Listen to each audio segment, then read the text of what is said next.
ଆଜି ଆପଣ କ'ଣ ପାଇଁ ଉଦାସ ବାବା? ଆପଣଙ୍କର ମୁହଁରେ ନା ଅଛି ହସ ନା ଅଛି ଲୁହ। କ'ଣ ପାଇଁ ଆପଣ ଉଦାସ ବାବା? ପ୍ରକଟ କରନ୍ତୁ। ବତ୍ସ, ହଁ ବାବା। ଆଜି ସମାଜର এই ମଣିଷମାନଙ୍କ ସ୍ଥିତି ପାଇଁ ମୁଁ ଦୁଃଖିତ ଅଛି। ମଣିଷ ଆଜି ସ୍ୱାର୍ଥରେ ବନ୍ଧା ହେଇଛି। ମଣିଷ କେବଳ ପାର୍ଥିବ ସୁଖ ପାଇବା ପାଇଁ ଲାଳାୟିତ ଅଛି। ସେ ମୃଗତୃଷ୍ଣା ପଛରେ ଧାଇଁ ଚାଲିଛି। ସେଥିପାଇଁ ମୁଁ ଦୁଃଖିତ ଅଛି। ସତରେ ବାବା, ଏ ମନୁଷ୍ୟ ଦୁଃଖ ପାଉଛି ତାର କାମନା ପାଇଁ। ସତରେ ବାବା, ଏ ମନୁଷ୍ୟ ଦୁଃଖ ପାଉଛି ତାର କାମନା ପାଇଁ। ସତରେ ଦୁଃଖର କାରଣ ରହିଛି ଏବଂ ସେ ଦୁଃଖର କାରଣ ହେଉଛି କାମନା। କାମନାର ବିନାଶରେ ହିଁ ଦୁଃଖର ବିନାଶ ହୋଇଥାଏ। ସତରେ ବାବା, କାମନାର ବିନାଶରେ ହିଁ ଦୁଃଖର ବିନାଶ ହେଇଥାଏ। ଆଉ ସେ କାମନା ହିଁ ଦୁଃଖର କାରଣ। ଆଉ ଦୁଃଖର ବିନାଶରେ ହିଁ ମନୁଷ୍ୟ ସ୍ୱର୍ଗ ଶାନ୍ତି ପାଇଥାଏ ବାବା। ମନୁଷ୍ୟ ସ୍ୱର୍ଗ ଶାନ୍ତି ପାଇଥାଏ ସେ ଦୁଃଖର ବିନାଶରେ ହିଁ ବାବା। ସେ ଦୁଃଖର ବିନାଶରେ। ସତରେ ବତ୍ସ, ମୋକ୍ଷ ପ୍ରାପ୍ତି ମଣିଷ ଜୀବନର ମୂଳ ଲକ୍ଷ୍ୟ ହେବା କଥା। ମୋକ୍ଷ ପ୍ରାପ୍ତି, ସେଇ ମୋକ୍ଷ ପ୍ରାପ୍ତି ହିଁ ମଣିଷ ଜୀବନର ମୂଳ ଲକ୍ଷ୍ୟ। କିନ୍ତୁ ମଣିଷ ସେଇ ମୋକ୍ଷ ପ୍ରାପ୍ତିର ଲକ୍ଷ୍ୟକୁ ଭୁଲି ଯାଇଛି। ଆଜି ମଣିଷ ପାର୍ଥିବ ସୁଖ ପଛରେ ଧାଇଁ ଚାଲିଛି, ତୃଷ୍ଣା ପଛରେ ଧାଇଁ ଚାଲିଛି ଏବଂ ସେ ନିଜର ମୂଳ ଲକ୍ଷ୍ୟକୁ ସେ ଭୁଲି ସାରିଛି। ସେ ମୂଳ ଲକ୍ଷ୍ୟକୁ ସେ ଭୁଲି ସାରିଛି ଏବଂ ସେ ବିପଥଗାମୀ ହୋଇଯାଇଛି, କୁପଥଗାମୀ ହୋଇଯାଇଛି। ଆପଣ ସତ କହୁଛନ୍ତି ବାବା। ହଁ ବାବା। କେହି ଜଣେ ଆସିଲା ପରି ଲାଗୁଛି। ହଁ ବାବା। କେହି ଜଣେ ଆସିଲା ପରି ଲାଗୁଛି। ହଁ ବାବା। ଦେଖିକି ଆସିଛି। ହଁ ବାବା, ମୁଁ ଦେଖୁଛି କେହି ଜଣେ ଆସିଲା ପରି ଲାଗୁଛି। ତାଙ୍କ ଗାଡ଼ିରୁ, ତାଙ୍କ ଭେଷ ପୋଷାକରୁ କୋଉ ଦୂର ଦେଶର ଶିଳ୍ପପତି ତାଙ୍କ ଦୁଃଖ ନେଇ ଆପଣଙ୍କ ପାର୍ଶ୍ୱକୁ ଆସୁଛନ୍ତି ବାବା। ଆପଣଙ୍କ ପରାମର୍ଶ ଦରକାର ତାଙ୍କୁ ବାବା। ଆପଣଙ୍କ ପରାମର୍ଶ ଦରକାର। ହରି ଓମ୍ ଶାନ୍ତି। ସମସ୍ତଙ୍କର ମଙ୍ଗଳ ହଉ, ସମସ୍ତେ ଖୁସିରେ ରହନ୍ତୁ। ସେଇମାନଙ୍କୁ ପାଛୋଟି ଆଣନ୍ତୁ। ହଁ ବାବା, ଆପଣ ସ୍ନାନ ଗ୍ରହଣ କରନ୍ତୁ ବାବା।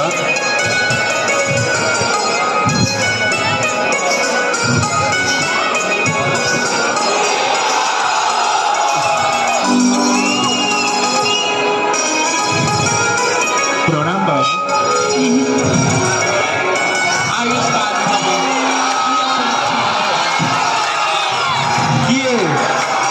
କିଏ ବାପା ମାନେ? କିଏ ତମେ? ଆପଣ ତ ସବୁ ଜାଣିଛନ୍ତି ମହାପ୍ରଭୁ, କାଣା ଆରୁ କହିମୁ? ହଁ ବାବା, ସବୁ ଜାଣିଛନ୍ତି। ଆପଣମାନେ ପିତୃ ସମ୍ମାନରୁ ବଞ୍ଚିତ ଅଛନ୍ତି, ଜାଣିଛନ୍ତି ବାବା। ହଁ ବାବା। ଆପଣ ସଠିକ ଜାଗାକୁ ଆସିଛନ୍ତି। ହଁ ବାବା, ସେଇ ଆମର ପୁଅମାନେ ଆମର କଥା ଆଉ ନାଇଁ ମାନବାର ବାବା। ହଁ, ଆପଣ ସଠିକ ଜାଗାକୁ ଆସିଛନ୍ତି। ଆପଣ ଆଶ୍ରମକୁ ଆସିଛନ୍ତି। ବାବାଙ୍କ ପରାମର୍ଶ ନିଅନ୍ତୁ। ଆଉ ଶ୍ରୀହରି ଚାହିଁଲେ ଆପଣଙ୍କ ସବୁ ଦୁଃଖ ଲିଭିଯିବ, ସମାପ୍ତ ହେଇଯିବ। ସେ ଶ୍ରୀହରି ଚାହିଁଲେ ଆପଣଙ୍କ ସବୁ ଦୁଃଖ ସମାପ୍ତ ହେଇଯିବ। ବାବା, ଆମେ ତ ଆମର ଭୁଲ ସବୁ ବୁଝିପାରିଲୁ ନା ବାବା। ଯାହା ସବୁ ଭୁଲ କରିଥିଲୁ ସବୁ ଜିନିଷ ଆମେ ଜାଣିପାରିଲୁ ନା। ଏବେ ଆମେ ଜାଣିପାରୁଛୁ ପହିଲା ପରିବାର, ତାର ପରେ ଯାଇକି ବିବାହ। ବାବା, ମଣିଷର ଦୁଃଖର କେବଳ ଗୋଟିଏ କାରଣ ରହୁଛି, ସେଇଟା ହେଉଛି କାମନା। ସେ କାମନାର ବିନାଶରେ ହିଁ ମଣିଷର ଦୁଃଖର ବିନାଶ ହୋଇଥାଏ। ତମେମାନେ ପିତୃଦ୍ରୋହର, ତମ ପୁଅମାନେ ତମ ପ୍ରତି ଯେଉଁ ଖରାପ ଆଚରଣ କରୁଛି, ଦୁର୍ବ୍ୟବହାର କରୁଛନ୍ତି, ସେଥିପାଇଁ ତମେମାନେ ଆଶ୍ରମକୁ ଆସିଛ। ସେଇଥିପାଇଁ ତମେମାନେ ନିଜେ ହିଁ ଦାୟୀ। ହଁ ବାବା, ଆମେ ଯାହା ବି ଭୁଲ କରିଛୁ ଏବେ ଅନୁତପ୍ତ ବାବା। ଏବେ ଆମେ ଆମର ଭୁଲ ବୁଝିପାରିଲୁ ନା ବାବା। ଆଜି ତମେମାନେ ଶପଥ କର ଯେ ପ୍ରଥମେ ପରିବାର, ପରେ ପଇସା। ପ୍ରଥମେ ପରିବାରକୁ ଗୁରୁତ୍ୱ ଦେବ, ମହତ୍ଵ ଦେବ, ତାପରେ ଯାଇ ତମେ ପାର୍ଥିବ ସୁଖ ପଛରେ ଦୌଡ଼ିବ। ହଁ ବାବା, ଆମେ ଆଜି ଶପଥ କରୁଛୁ ବାବା ଯେ ପହଲା ପରିବାର, ତାର ପରେ ଯାଇକି ବେପାର। ହରି ଓମ୍ ଶାନ୍ତି। ସମସ୍ତଙ୍କର ମଙ୍ଗଳ ହେଉ। ଅନ୍ତରାମ ଗୁରୁଜୀ ସେ ପିଲାମାନଙ୍କୁ ନେଇ ଆସନ୍ତୁ। ଅନ୍ତରାମ ଗୁରୁଜୀ ନେଇ ଆସନ୍ତୁ ସେ ପିଲାମାନଙ୍କୁ।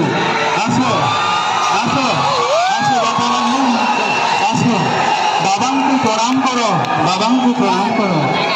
ଆୟୁଷ୍ମାନ ଭବ। ବାପାମାନେ ଦେଖ କିଏ ସବୁ ଆସିଛନ୍ତି, ତୁମର ବାପା ମା ଆସିଛନ୍ତି। ସେମାନେ ତାଙ୍କର ଭୁଲ ବୁଝିପାରିଛନ୍ତି, ଯାଅ ତାଙ୍କୁ ପ୍ରଣାମ କର। ବାପା ମାନେ ପୁଅ ବୋଲି ଆଜି ମନେ ପଡିଲା, ଆଇଜ ଆମକୁ ଦେଖବାକେ ଆସିଛ? ନାଇଁ ରେ ବାବା, ଏତେ ଦିନ ପରେ ତୁମକେ ସମୟ ହେଲା, ଏବେ ବହୁତ ଲେଟ୍ ହେଇଗଲା ନା, ଆମେ আর তোমার পাখে ফেরি নেই পারু। ନାଇଁ ରେ ବାବା, ସେନ୍ତା ନାଇଁ କହ। ତମର ଛଡ଼ା ଆମର ଆଉ କିଏ ଅଛେ? ଇ ଯେନ୍ ସମ୍ପତ୍ତି ବାଡ଼ି ଯାହା କିଛି ବି କରିଛୁ ହେତାର ଉତ୍ତରାଧିକାରୀ ଆଉ କିଏ ଅଛେ? ତମେ ମାନେ ଏକା ଆମର ସେ ଉତ୍ତରାଧିକାରୀ। ତମେ ହେନ୍ତା ନାଇଁ କହ ବାବା, ଆମେ ଆମର ଭୁଲ ବୁଝିଗଲୁ ନା ବାବା।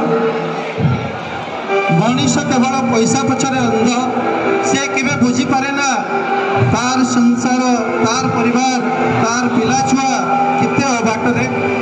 ଆଜି ଅନେକ ମରୁଛନ୍ତି, ଚୋରି ଡକାୟତି ହିଂସା ବଢ଼ି ଚାଲିଛି କେବଳ ସେଥିପାଇଁ ଯେ ବାପାମାନଙ୍କ ପାଖରେ ସମୟ ନାହିଁ। ସେମାନେ ବୁଝିପାରୁନାହାନ୍ତି ପିଲାମାନେ ଆଜି ଅବାଟରେ, ତାଙ୍କୁ ଟିକେ ସମୟ ଦେବା କଥା। ଧନ ସମ୍ପତ୍ତି ଗୋଟିଏ ରାସ୍ତାରେ, ସ୍ନେହ ମମତା ଗୋଟିଏ ରାସ୍ତାରେ। ସତରେ ଏଇ ଅନ୍ତରାମ ଗୁରୁଜୀଙ୍କ ପାଇଁ ହିଁ এই ପିଲାମାନେ ଏଟାକୁ ଫେରି ଆସିପାରିଛନ୍ତି। ସେମାନେ କୁପଥଗାମୀ ହୋଇଥିଲେ, এই ଅନ୍ତରାମ ଗୁରୁଜୀଙ୍କ ପାଇଁ ହିଁ ପିଲାମାନେ ପୁଣି ଉଚିତ ମାର୍ଗଦର୍ଶନ ପାଇଛନ୍ତି।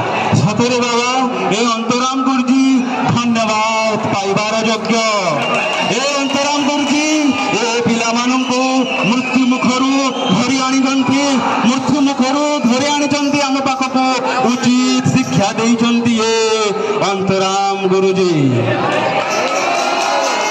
ଚାଲ ସମସ୍ତେ ମିଶି ଆଜି ଆମେ ଶପଥ ଗ୍ରହଣ କରିବା ଯେ ସମସ୍ତେ ଶପଥ ଗ୍ରହଣ କରିବା, এই ପିଲାମାନଙ୍କୁ ଆମେ ଉଚିତ ସଂସ୍କାର ଦେବା, ରୀତିନୀତି ଶିକ୍ଷା ଦୀକ୍ଷା ଚାରିଚଳନ ଶିଖେଇବା।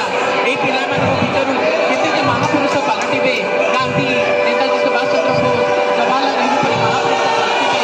ସେମାନେ ନୂତନ ପ୍ରଦର୍ଶନ ଦେବେ, ନୂତନ ରାଷ୍ଟ୍ର ଗଢ଼ିବେ, ନୂତନ ଇତିହାସ ଲେଖିବେ। ସତରେ ବାବା, ଆପଣଙ୍କ କଥା ସତ। ଆପଣ ପ୍ରେରଣାଦାୟୀ ବାକ୍ୟ କହୁଛନ୍ତି ଏମାନଙ୍କ ପାଇଁ। ସତରେ ବାବା, ଏମାନେ ପିଲା ଛୁଆଙ୍କୁ ଉଚିତ ଶିକ୍ଷା ଦେଲେ, ଉଚିତ ସଂସ୍କାର ଦେଲେ। କେତେ ଯେ ମହାତ୍ମା ଗାନ୍ଧୀ, ସୁଭାଷ ଚନ୍ଦ୍ର ବୋଷ, ଜବାହରଲାଲ ନେହେରୁ ପରି ମହାପୁରୁଷ ଏମାନଙ୍କ ଭିତରୁ ବାହାରି ଉଠିବେ। ଆଉ ବାବା, ସେତେବେଳେ ଏ ଭାରତ ସୁନା